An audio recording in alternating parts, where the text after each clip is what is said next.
Hi, Kirk Mitchell with Candor Advisors.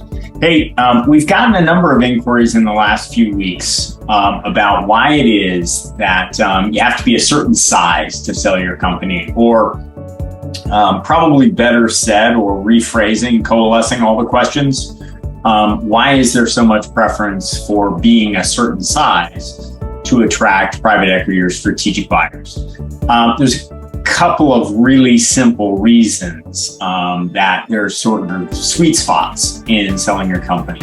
So the first one is at least $1 million of EBITDA. Remember, that's earnings before interest, taxes, depreciation, and amortization. Think of that as the transferable economics of your business. So take your net income, add back taxes, any amortization of capital goods you're doing, interest on any loan, and then also adjust for what you would call owner add backs, one-time expenses, things that wouldn't continue to exist if it were not your business anymore, right? So your car, some of your trips, maybe some other lifestyle expenses that are run through the business.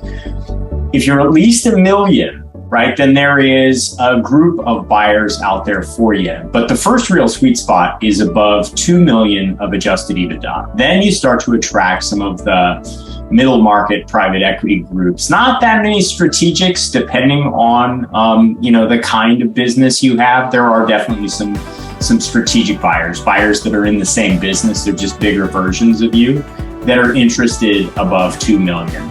But that first hurdle, that $2 million, that's important. So if you're going to go to market and try and create a competitive sale through a transaction advisor and drive price and terms to your benefit, above $2 million of EBITDA matters a lot. The next sweet spot is above 5.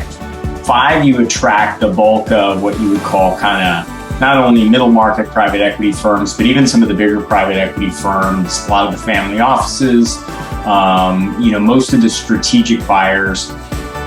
And the reason you want to be able to attract them is not so much that you need 200 potential buyers to get the best deal, but the more varied and larger your buyer universe is, the more likely it is that your transaction advisor can create competitive tension and drive price and terms higher for you. So those are kind of the two key sweet spots. Above 10, everybody plays, right? But that's a little bit, sort of intuitive. But so think about that $2 million area. That's where you start to attract some real private equity. And that gets the strategics, if they're involved, to pay up. And the strategics get the private equity guys to pay up. And then when you get above 5, you really start to attract lots and lots of groups with plenty of funding, no risk to close. You weed out the independent sponsors and the search funds and folks like that. And you can really create some great competitive tension, drive a higher price. So if we can help to clarify anything, navigate over to candor-advisors.com. We've got a lot of great content on the site that can answer your question in our insight sections.